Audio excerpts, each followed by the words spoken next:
سلامونه نیکې دي دوستانو په دې غږ چې روغ جوړ خوشحاله به یاست او ښه صحت ولرئ. همراز یم د خزانې خپرونې له لارې ستاسو په درانه خدمت کې درسویم. دوستانو بیا هم کوشش مو کړی دی چې د خزانې خپرونې له لارې په زړه پورې معلومات درکړو او دا اونۍ چې مو کومه خزانه راخیستې ده پر کومه خزانه باندې غږېږو واقعا هم د ټول افغانستان ویاړ او خصوصا د کندهار ویاړ دی. دوستانو بیا هم په زړه پورې خزانه لرو د خزانې خپرونې له لارې. تاسې راځئ دغه په زړه پورې او خوندوره خپرونه وګورئ او د خپرونې تر پای پورې سره ملتیا وکړئ.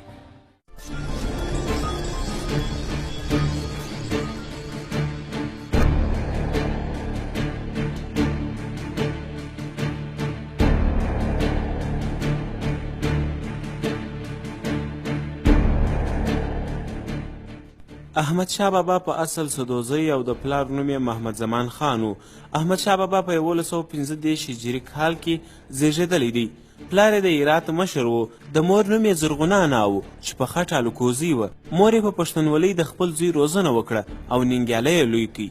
د نادر افشار د وژل کېدو په وخت کې احمد شاه بابا د نادر افشار په عسکرو کې افسر و. احمد شاه بابا د نادر افشار کورنۍ د شورشیانو د حملو څخه وساتله. د نادر افشار کورنۍ هغه لوی او مشهور الماس چې نادر شاه د هندوستان څخه راوړی و احمد شاه بابا ته ور وبخښه. احمد شاه بابا په دغه وخت کې 25 کلن و. په دې وخت کې په افغانستان کې یو سم منظم حکومت وجود نه درلودی. پښتنو یو ټینګ او زورور حکومت ته اړتیا درلوده. څو هغه و چې د کندهار د شیر سرخ بابا په زیارت کې د پښتنو مشران سره راټول سوه او یو لوی جرګه یې جوړه کړه. دا جرګه په 1161 هجري کال کې جوړه سوه. په دې جرګه کې د کندهار د ډېر قومونو مشران د احمد شاه بابا په ګډون سره راټول سوه، لکه د غلجو مشر نور محمد خان، د پوبلزو مشر محبت خان، د ساکزو مشر موسی خان، د نورزو مشر نصر الله خان او د بارکزو مشر حاجي جمال وو. جرګې 9 ورځې وخت ونیوی بې له دې چې کومه نتیجه معلومه سي. په 9 ورځې کې د مجلس ګډون کوونکو صابر شاه ملنګ ته چې خلکو ورته د یو روحاني په سترګه کتل اختیار ورکړي چې دی دې کوم څوک انتخاب کړي. دی هم راولاړ سو. د احمدشاه بابا په لونګۍ کې د غنمو یو وږی ورجه کړي او احمدشاه بابا یې باچا وټاکئ.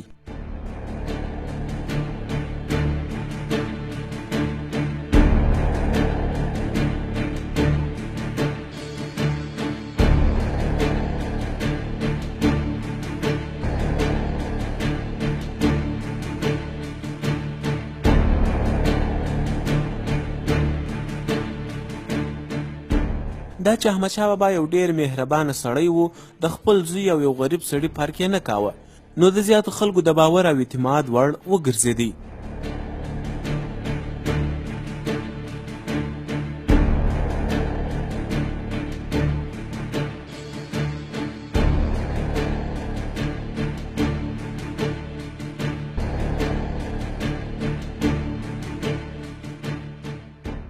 لوی امپراطور احمد شاه بابا په افغانستان کې اداري، لښکري، مالی او مدني تشکیلات جوړ کړه او وزیران یې مقرر کړه. د کندهار او تاشقرغان ښارونه یې جوړ کړه، پر هند یې حملې وکړې او ډېر ځایونه یې ونیول. د حیدرآباد ښار یې هلته جوړ کړي او د سرو زرو، سپینو زرو او مسو څخه سکې جوړې کړې. د 100 زرو په شاوخوا کې عسکر درلوده. کلني عایدات د پنجاب، کشمیر او سند څخه د امو تر رود، مشهد او عربو تر بهیر پورې 1 میلیون روپۍ ته رسېدی.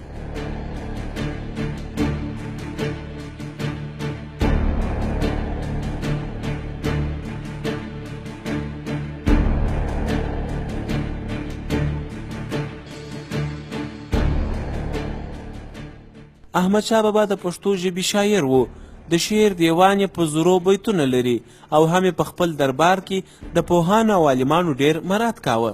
لوی امپراطور احمدشاه بابا پس له ډیرو جنګي سفرونو څخه ناروغه سو او د کندهار د ښار د توبې یا کوژک غره ته چې ښه هوا لري یوړه سو او هلته پس له 2 میاشتو څخه تر 26 کالو باچاهۍ وروسته په 1186 هجري کال کې د رجب د میاشتې پر 20 نیټه د 50 کالو په عمر د عقلې د ناروغۍ له امله مړ سو او جنازه یې وزیر شاه ولی خان کندهار ته راوړه او په هغه ځای کې چې د پخپله خوښ کړی و ښخ کړل سو. او پاته دیني چې احمدشاه بابا 8 زامن درلوده.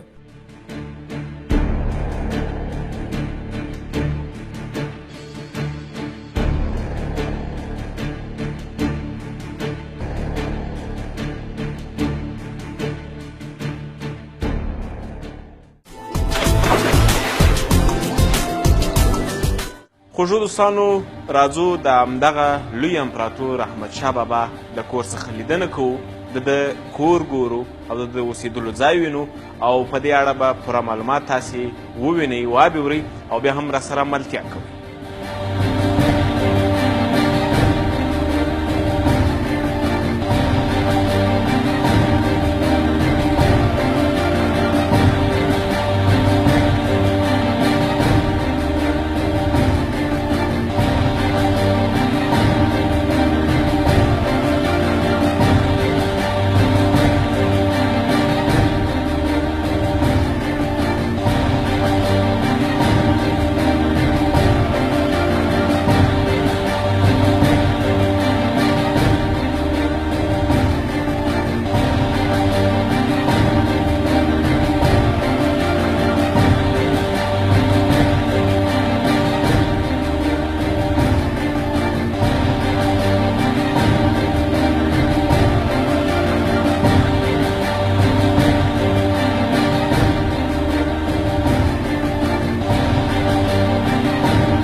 کوم ځای کې چې موږ او تاسې ولاړ یو دا د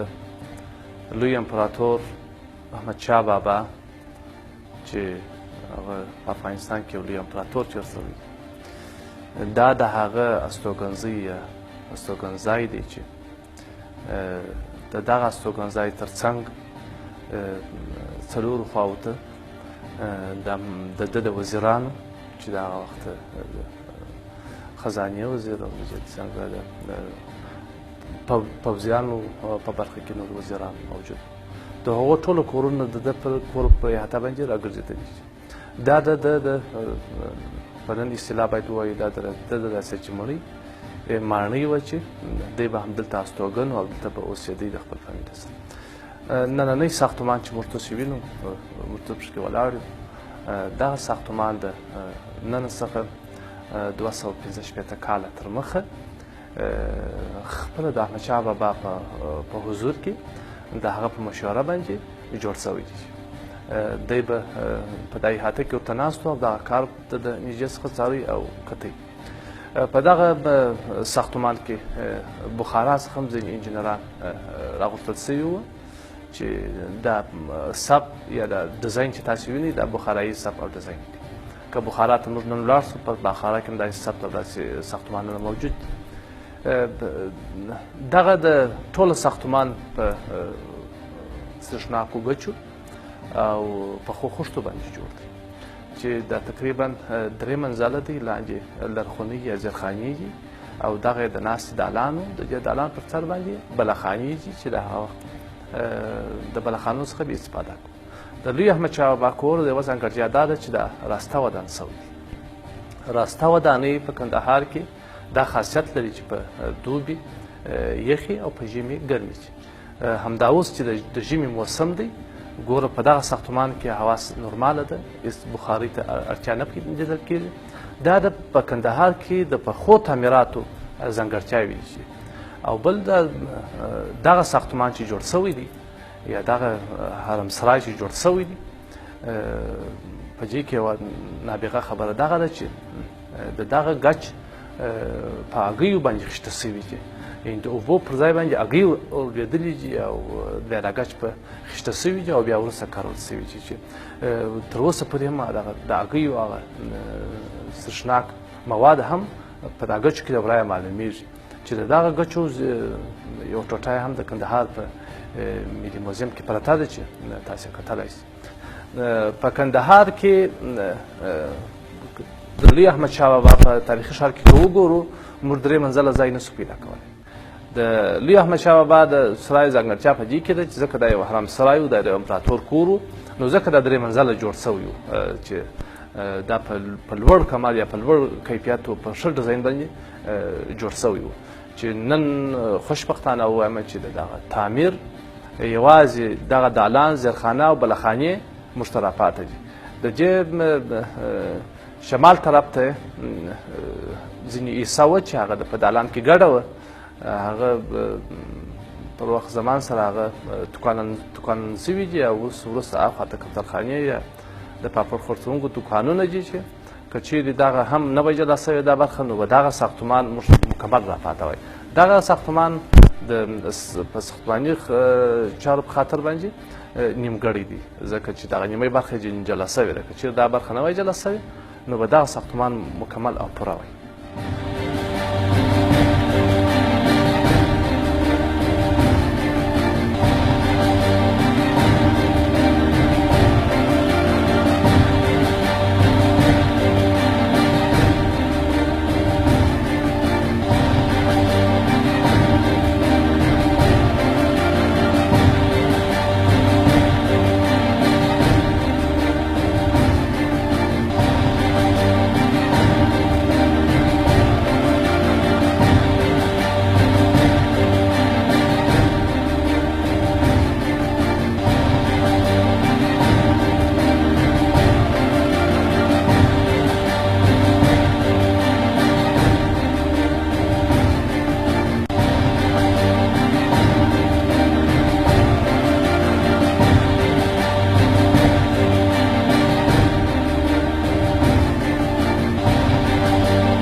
د نن څخه 215 کاله تر مخه مو داسې خټکران درلودله چې هغه نن ورځ دغسې یو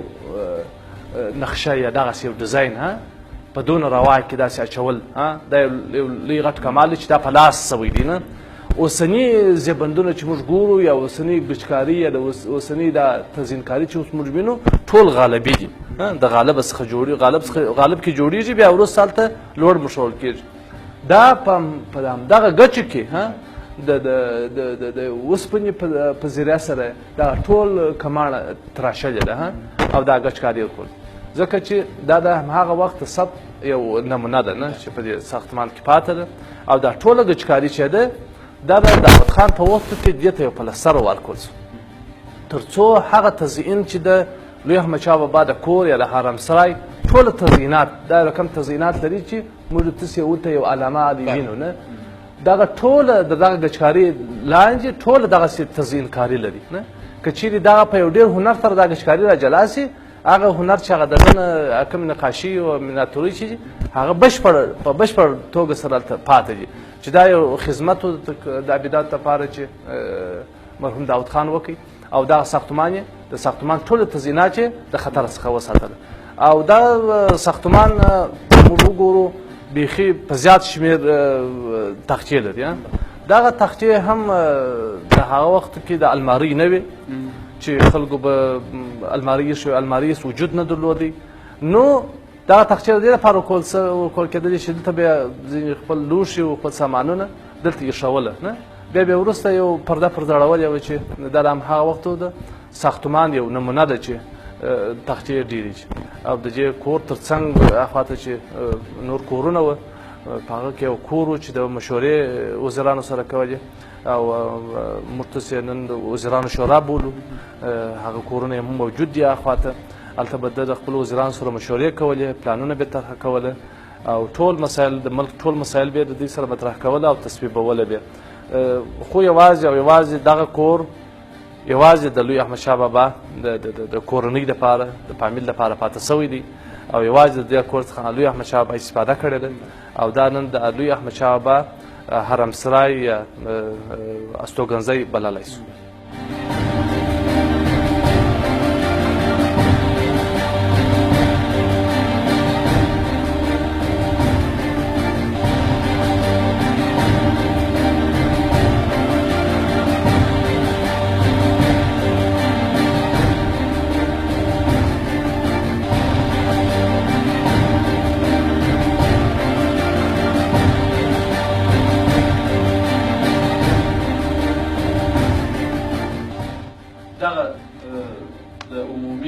دالان تر څنګ چپه لاس ته یعنې غرب طرف ته دغه کوچنۍ کوټه چې په دالان باندې مښچه ده دا د لوی احمدشاه بابا د مطالعې خونه کله چې به لوی احمدشاه بابا خپله ځانګړې مطالعه کوله نو به دغه کوټې ته به تشریف راوړي او ته به کښېنستی چې دا کوچنۍ کوټه ده کوچنی ساختمان تقریبا داسې 3 متره ده داسې تقریبا 4 متره ده 3 کړکینه لري چې دا کړکین دا کوټې ته روښنایي ورکړي تر څو د مطالعې په وخت کې ستونزه پېښه نه شي نو به لوی احمدشاه بابا د مطالعې وروسته بېرته خپل کتابونه په همدغه تاخچه کې ایښول او بېرته د دې کوټې څخه وتي عمومي دالان ته به تللی او بیا به نو وروسته هلته به خپل کښېنستی او د خپل فامیل سره او چې تر څنګ به بیا کله چې به د لمانځه وخت شو نو بیا به لوی احمدشاه بابا یو پسته واچوي په دوبي کې او بیا به د سای څخه ووتی مخ ته سدوزو کوڅې پر خوا باندې د سدوزو کوڅې خوا تقریبا د شمال طرف ته یو نرۍ کوڅه ده دغه نرۍ کوڅه شاه جامع ته ورته شاه جامع ده لوی احمدشاه بابا په وخت کې جوړه شوې ده لوی احمدشاه بابا په هدایت جوړه شوې ده نو په دوبي کې به د سوال پښتان اچولي او په دغه کوڅه کې به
امرا صاحب د دالانه څخه چې اوس موږ راووتلو بیا وروسته یو کوچنۍ کوټه وه دا کوټه خو د لوی احمدشاه بابا د مطالعې کوټه د کوټې تر څنګ داسې یو لاره اوس موږ دا لارې ته داخل شولو چې اوس تقریبا 3 زینې درلودلې بیا وروسته هغه د لاندې لرغونۍ زیرخانه شروع کېږي چې د دغه دالان لاندې اول دغه تداوي شروع شوی دي ورپسې دوه منزل جوړ شوی بیا 3 منزل جوړ شوی دي نو اوس موږ تعقیب کړو دغه زیرخانې ته چې لوی احمدشاه بابا چې کله په کندهار کې ګرمي ډېره زیاته شوله 50 درجو ته به ګرمي ورسېدل نو بیا به د زیرخانې څخه استفاده کوله اوس زیرخانې ته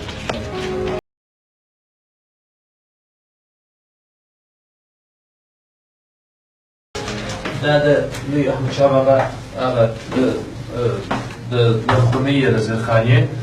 دالان دی چې ځینې اوچته شوي دي ولې لرغونۍ ده او دا د ساختمان یا د لرغونۍ هغه بدوانونه دي چې زیرخانې ته به یخ هوا ورکوي دا د لرغونۍ د دهلیز ساحه ده د دغه ځای څخه د لرغونۍ هغه کښته برخه تاسو لیدلی شئ چې دا هم د لوړ دالان په څېر یو ساختمان دی یا لرغونۍ ده چې د ژوبې پر مهال باندې به د لوی احمدشاه بابا او د ده د فامیل لخوا څخه به د دې ځای څخه استفاده کېدل چې دا ساختمان هم په ډېر مزین شکل سره جوړ شوی دی د دې ټول ساختمان وچکالي ما په تېر برخه کې هم درته وویله چې د دې ټول ساختمان ګچ په هغوی سره اخیسته شوي دي چې اوس هم د هغوی د سپینو هغه د کلکو سرشناکو موادو علایم یې هم اوس په وچکالي باندې شته سپینه کلکه ماده ده چې کله چې به دا تزیین کاوه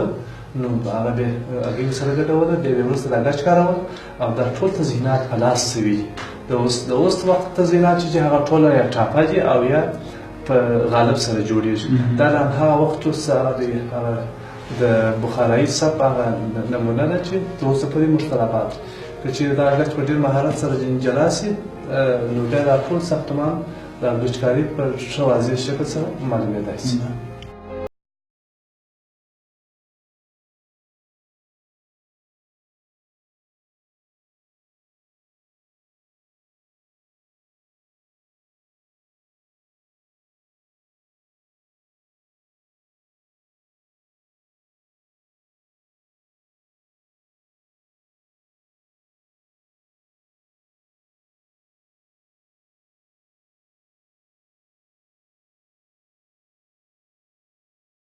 همراز صاحب دغه د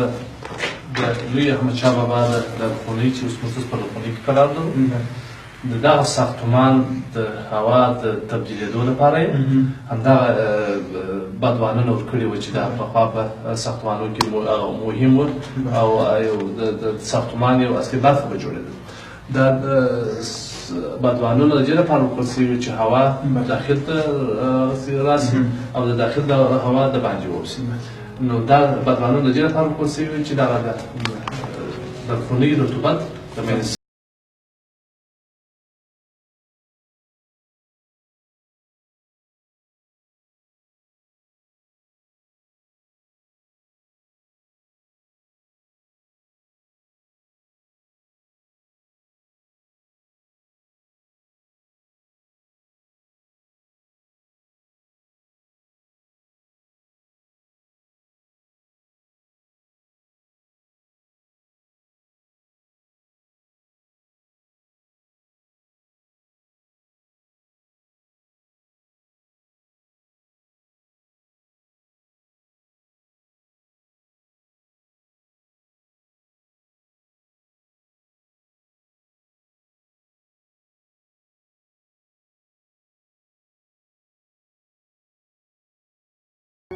دا د لوی احمدشاه بابا د لرغونۍ یا د زرخانې هغه فرش دی. دا خښته د همهغه وخت څخه پاتې ده او تر اوسه پورې هم دلته موجوده ده. ما درته وویله چې د لرغونۍ یا د زرخانې په منځ کې د لوی احمدشاه بابا په هدایت باندې یو اوز جوړ شوی. دغه د اوز شکل دی چې تقریبا داسې 2 متره دی او داسې 3 متره دی. اوس دا تخت پر پروت دی. نو دا اوز اوس ټک شوی دی. دا اوز به د دې لپاره و چې دلته به اوبه پنډیانو یا د هغه وختو مزدورانو راوړلې، دلته به یې اوبه جمع کولې. کله چې به اوبه جمع کړلې لوی احمدشاه بابا به راغلی، نو بیا به د خپله فامیله سره د اوز په غاړه باندې ناست و او د خپلې پښې به په دا اوبو کې په دا یخو اوبو کې ایښې وې تر څو د ګرمۍ حرارت یې د بدن څخه ووځي، چې دا هم یو تاریخي اوز دی او لوی احمدشاه بابا دغه اوز څخه استفاده کړې ده. د نن څخه 265 کاله په مخه لوی احمدشاه بابا په دغه اوز کې خپلې پښې په یخو اوبو باندې لیندې کړي، چې دا هم د ساتلو وړ دی، باید وساتل شي، ځکه دا هم یو تاریخي اوز دی چې دغه ځانګړتیا یې په دې کې ده چې په زیرخانه کې د اوز جوړول په هغه وخت کې بیخي د شاهان د شاه کور یا د امپراطور کور نو ځکه په دونه لوړ مهارت باندې ته اوز جوړ کړي وو. دا اوبه به دلته راوړل شولې چې کله به اوبه ګرمې شولې، د ګرمۍ به ګرمې کړلې، بېرته به دغه اوبه مزدورانو خېژولې، په یوه کې به نورې یخې اوبه راغلې، ځکه دا ایراو نه لري چې ایراو ووځي، ځکه په لوړ مهارت سره جوړ شوی ده.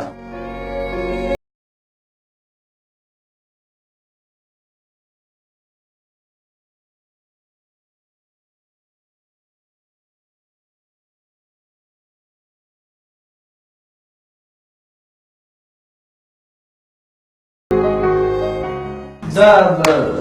میل یا دغه ستن چې ورته درېدلې ده د په خاطر باندې چې ساختمان د ګډوډېدو څخه وساتي. دا ساختمان د هغه خاطر متضرر شوی و، نو ځکه دا پایه ورته پورته شوې ده چې څو دغه ساختمان د نړېدو څخه وساتي. دا ساختمان چې موږ د احمدشاه بابا په کور باندې غږېږو دا ټول په چارپنجه خښتو باندې جوړ دی. د لوی احمدشاه بابا کور او د لوی احمدشاه بابا جامه د شاه جامه کور دا دواړه په د یو مهندس د یو انجینر نظر لاندې جوړ شوي چې موږ ته ساختمان او شکل یې وینو. دا ټوله په چارپنجه خښته جوړ شوي دي او د بخارایي او کندهاري خټګرانو په ذریعه سره دغه ودانۍ یا دغه د لوی احمدشاه امپراطور کور جوړ شوی یا عمارت شوی دی.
د لوی احمدشاه بابا د دالان په لوړه برخه کې دغسې یو دوې څنګ تر څنګ باندې کوچنۍ کوټې دي چې کله به د تبدیلۍ لپاره به احمدشاه بابا دلته راپورته سو نو بیا په ژمي کې په همدغه ساختمان کې په دې کوچني ساختمان کې چې دا تقریبا 4 دی او داسې 5 دي په دغه ساختمان کې داسې بخاري جوړه کړې ده چې موږ ته دیوالي بخاري بولو په دغه وخت کې دلته بوټي اور بیرته بل کړي د دې ټول کاربن چې دي هغه د سرې وتلی او دا خونې ته به ګرموالی ورکوي دا تودوالی به دور تلي او ټوله کاربن یې د باندې وتلي چې دا د دغه ساختمان دیوالي بخاري ده چې په ډېر ښکلي شکل سره او په ډېر ښه فني سیسټم سره جوړه شوې ده چې کله چې دا بخاري ولګېدله نو خونې ته هېڅ دود نه راتلی ټوله دود د باندې وتلی په بادوان کې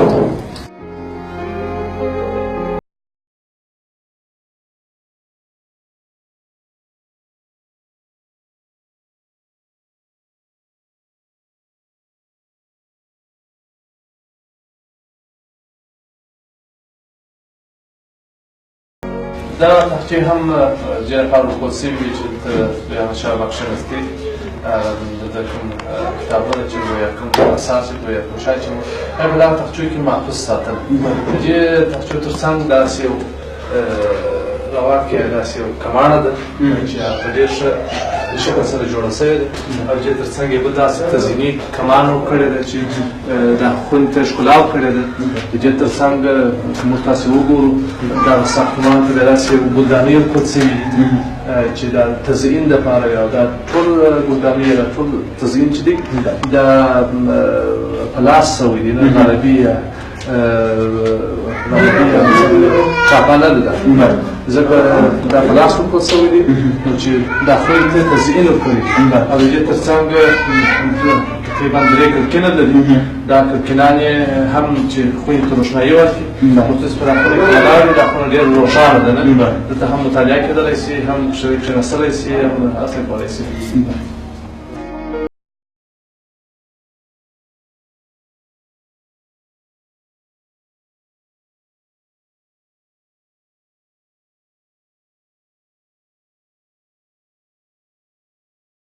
دغه بلاخانې چې موږ تاسې راپورته شولو هماغه دودخند ولیدئ دیوالي بخاري ولیدله په دغه کوچني ساختمان کې یو بل کوچنۍ کوټه ده چې په دغه کوټه کې به دی کله کله بیجدۍ هم او د دې کوټې څخه مخ پر قبله باندې لاندې دالان ته یو دا رقم چارپنجه سره یې کول شوی دی چې د دغه ځای څخه به لوی احمدشاه بابا خپلو شیانو ته غږ ورکاوه یا ډوډۍ راوړي کوم شی چې به پکار و د اړتیا پر وخت باندې نو هغو ته به یې غږ ورکاوه د دغه څه څخه د غږ ورکاوه تر څو خبر کړي او ده ته هغه د اړتیاوو وړ توکي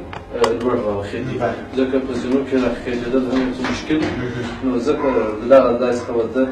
ناره وه د خپلو کوچنیانو پورې چې دا هم یو د احمدشاه بابا د وخت یا احمدشاه بابا د خونې څخه کامله استفاده کړې ده او ډېر وخت یې په دغه ځای کې تېر کړی وي چې اوس هم دغه ساختمان په روغ شکل سره خوشبختانه ولاړ دی نو په دې هیله چې نور یې هم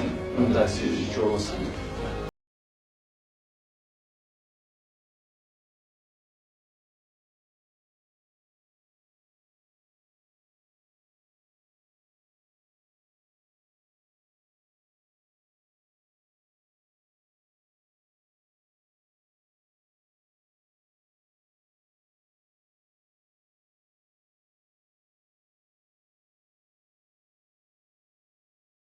ډېر ښه ملا صاحب د یو امپراطور کور باید ډېر تزیین سره او په ډېر ښه شکل سره په ښایسته شکل سره باید جوړ شي ځکه د امپراطور کور او د عام سړي کور باید فرق پیدا شي نو د لوی امپراطور په کور کې د دوی تزیین دپاره د کور د تزیین دپاره چې کور یو شاوخوا کټاره ته ضرورت مختص شریفه یا تیغه بولو په دغه تیغه کې په دغه شریفه کې دغه کونډیانې د تزیین دپاره کول شوي وي ټولې شریفې ته تر څو د سرای په ښه شکل سره ښکاره شي او په سترګو کې ښه وایسي چې دا ځینې یې دغسې شین رنګ دی او ځینې بیا داسې خام ایلې راندي چې مختلفې وي دا به ځکه لس دانې به یو رقم پرچې وي بیا به درې دانې جلا په جلا شکل پرچې وي بیا به لس دانې بل رقم پرچې وي رنګونه یې مختلف دي ډیزاینونه یې مختلف دي ځکه شریفه کښته پورته تبدیلي ده ځینې غټې دي ځینې وړې دي اوس مثلا دا چې ده دا د جیب په اندازه باندې کوچنی دی تقریبا یو انچ قدر کوچنی دی نو دا د لوی احمدشاه بابا د کور د تزیین دپاره جوړې شوي وې څو نمونې همدا دي پکې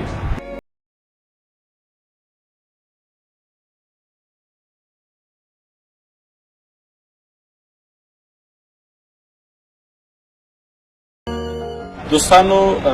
موږ چې اوس ولاړ یو شاته چې کوم تعمیر دی د لوی امپراطور احمدشاه بابا هغه د اوسېدلو کور یا هغه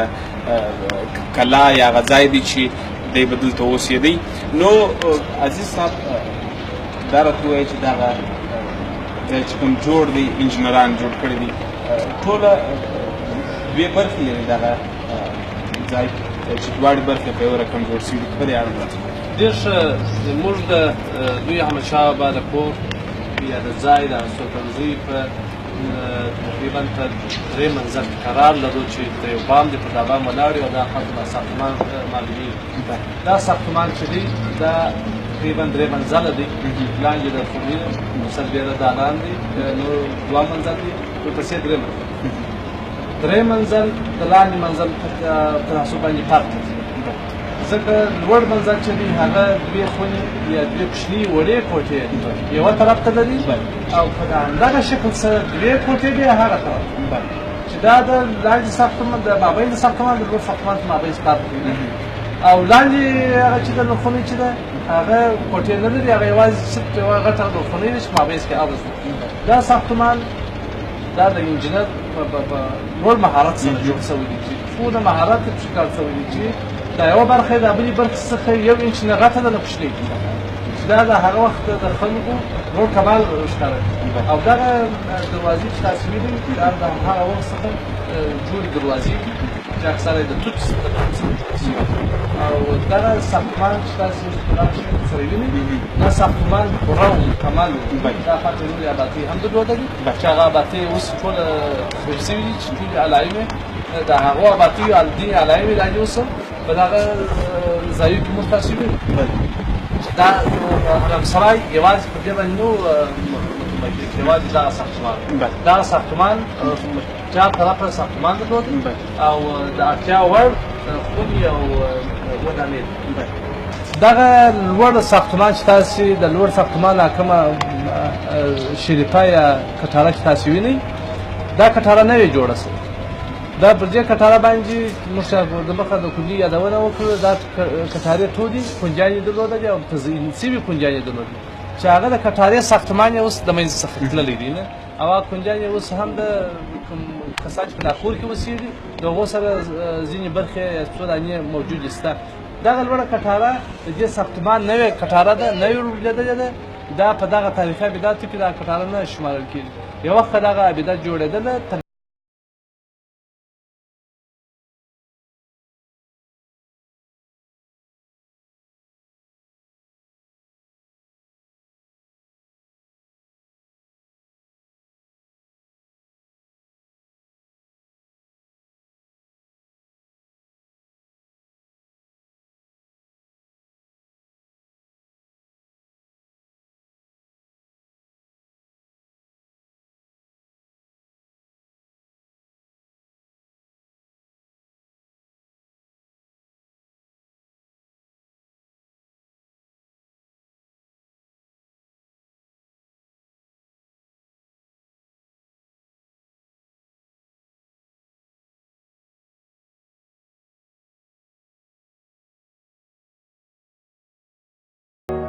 هغه سره چې لوی احمدشاه بابا کله د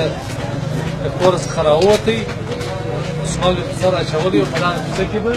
مخ د شاه جامع په خوا روان و کله به چې هلته ورسېدی لمونځ به یې وکړي نو بېرته به